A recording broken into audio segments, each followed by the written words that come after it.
کسی کو کم از کم صاف پانی مہیا کر دیں.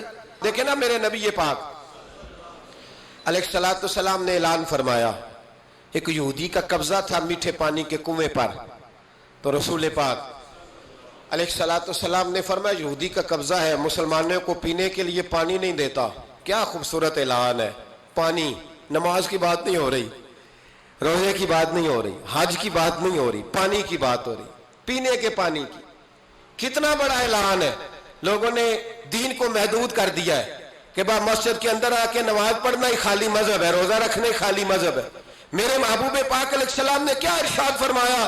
حضور نے فرمایا یہودی کا قبضہ ہے, لوگوں کو پینے کے لیے صاف پانی نہیں دیتا, میٹھا پانی نہیں دیتا.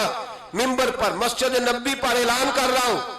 حضور فرمانے لگے جو اس سے کنواں خرید کر وقف کرے گا یہ میرے ہاتھ میں جنت کی ٹکٹ ہے. حضور فرمانے لگے مصطفیٰ کا وعدہ ہے پانی کے لیے, یعنی پینے کا پانی, یعنی لوگوں کے حلق سے پانی اترے. جاگو جاگو, وطن کے لیے کرو, محنت کرو, آگے بڑھو. میرے رسول پاک علیہ السلام نے فرمایا جو میرے مدینے والوں کے لیے پانی کا کنواں وقف کرے گا میں جنت دیتا ہوں. حضرت سیدنا عثمان غنی پہنچ گئے, اس کے پاس پہنچے. 6,000 یا 7,000 دینار کا کنواں تھا. اس نے کہا میں ایک دن کے لیے دوں گا, صرف ایک دن میری باری, ایک دن 6-7 ہزار دینار مانگے. حالانکہ کنواں 6-7 ہزار دینار کا کل تھا. مسجد کے لیے زمین کی بات نہیں ہو رہی, مدرسے کے لیے زمین کی بات نہیں ہو رہی, کنویں کے لیے پینے کا پانی لوگوں کو مہیا کرنا ہے, عام عوام کو. اور اس وقت صرف بات بھی مسلمانوں کی نہیں, یہودی بھی پیئیں گے, دیگر لوگ بھی پانی پیئیں گے. میرے نبی پاک علیہ السلام کے غلام نے کہا کنواں دے دے. کل کنواں سارا 6-7 ہزار دینار کا تھا. کہنے لگا میں نے نہیں دینا. جناب عثمان بیٹھ گئے, فرمایا تو بات کر کتنے کا دے گا؟ اس کے منہ سے نکل گیا 40,000 دینار. 40,000 دینار. مسجد کی زمین نہیں خریدی جا رہی, ادارے نہیں بن رہے, اگرچہ یہ اصل ہے دین کی, خریدنی چاہیے. پانی کا کنواں, وطن کی تعمیر. جناب عثمان غنی رضی اللہ تعالیٰ عنہ فرمانے لگے تو نے اپنی اوقات کے مطابق پیسے مانگے, ورنہ میں تو 60,000 دینار لے کے آیا تھا. تیری اوقات اتنی تھی, تو یہودی ہے نا, تمہاری اوقات اتنی ہے, انہیں اوقات کے مطابق مانگے, میں 60,000. اس نے کہا عثمان سمجھ نہیں آئی, ساری زندگی تجارت کرتے رہے ہو, 40,000 دینار کنویں کے لیے. آپ فرمانے لگے تو بے ایمان ہے, تجھے کیا سمجھ آئے گی؟ اگر کسی کو 40,000 کی جنت کی ٹکٹ ملے, اور ملے بھی نبی پاک کے دستے مبارک سے, فرمایا یہ ہے ارض جنت, یہ طیبہ کی زمین ہے, جنت بھی یہی, مال کے جنت بھی یہی ہے. آؤ پاکستان کی تعمیر کریں, آؤ اس کی گلیوں سے کوڑا اٹھائیں, اس سے پیار کریں, اس سے محبت کریں, یہاں درخت لگائیں, یہاں صاف پانی پینے کے لیے بندوبست کریں. اور میرے بھائی, میرا بچہ اگر تعلیم نہیں حاصل کرتا تو ساری انویسٹمنٹ اپنے بچے پر کرنے کی کیا ضرورت ہے؟ آگے بڑھو نا. وہ جو چائے والے کھوکے پہ چائے تقسیم کر رہا ہے وہ بھی بڑا لائق ہے, اس کے ابے سے ملاقات کرو, اس کو کہو لا یار میں تیرے بچے کا خرچ اٹھاتا ہوں, اس کو اسکول میں داخل کرا. ایک انجینئر ملے گا ملک کو, وہ جو گرمیوں کے موسم میں نا ٹھنڈے پانی کا کولر لے کے بس کے پیچھے بھاگتا ہے نا, اور آواز دیتا ہے ایک گلاس پانی کا لے لو, ایک گلاس. وہ بڑا ذہین بچہ ہوتا ہے, بڑا ذہین ہوتا ہے. اس کی ماں کو بھی بڑا چاؤ ہوتا ہے یہ افسر بن جائے, اس کے پاس پیسے نہیں ہوتے, وہ غریب کا بچہ ہے. اس کو بلاؤ نا, اس کو کہو بیٹے آ. کبھی کبھی کسی چوک میں کسی ٹھیلے والی دکان پہ بریک لگتی ہے نا گاڑی کے, تو چھوٹے چھوٹے بچے دوڑ کے آتے ہیں, کہتے ہیں ہماری دکان سے سودا خریدو. ان میں بڑا ٹیلنٹ ہوتا ہے, بڑے ذہین ہوتے ہیں, لیکن نہ یہ امیر کے بچے ہوتے ہیں, نہ پیر کے ہوتے ہیں, نہ وزیر کے ہوتے ہیں, ان پر کوئی انویسٹمنٹ نہیں کرتا. آؤ آج ارادہ کریں کہ ہم, ضروری تو نہیں کہ میرا بچہ ہی پڑھے, اگر میرا نہیں پڑھتا تو میں کسی کے بچے کو کتابیں خرید کے دے دوں, میں کسی کے بچے پر تھوڑی محنت کروں. آؤ میں تمہیں پھر لے چلوں مدینے کی گلی میں, میرے مصطفیٰ کریم صلی اللہ تعالی. حضور گزر رہے, دن تھا عید کا, عید کے دن حضور گزر رہے تھے, اور نبی پاک نے گود میں امام حسن حسین کو بٹھایا ہے, گھوڑے پہ حضور جا رہے ہیں. رستے میں ایک بچے کو روتے ہوئے دیکھ لیا, میرے محبوب نے گھوڑا روکا. 10,000 سے آبا عیدگاہ میں عید کی نماز کے لیے منتظر تھے. حضور نیچے اترے, بیٹے روتے کیوں ہو؟ تو پھر رو پڑا, کہنے لگا یتیم ہوں, ابا انتقال کر گئے, ہر بچے نے نئے کپڑے پہنے ہیں. محبوبہ چچا اور ماموں نے بھی میری طرف دیکھنا پسند نہیں کیا. رو رہا ہوں. 10,000 نمازی انتظار کر رہے, 10,000, اور میرے رسول پاک وطن کے غریب بچوں کا خیال کر رہے ہیں. حضور گھوڑے سے اترے, بچے کو ہاتھ لگایا, گھر لے گئے. کہا فاطمہ حسن کا کوئی نیا جوڑا پڑا ہے؟ کوئی نیا جوڑا پڑا ہے؟ بی بی صاحبہ کہنے لگی حضور نیا تو پہلے بھی کوئی نہیں تھا, یہ تھوڑا ٹھیک تھا جو میں نے دھلا کے حسن کو ڈالا ہے. آؤ اگر میرا بچہ نہیں پڑھتا تو کسی کے بچوں پہ توجہ کریں.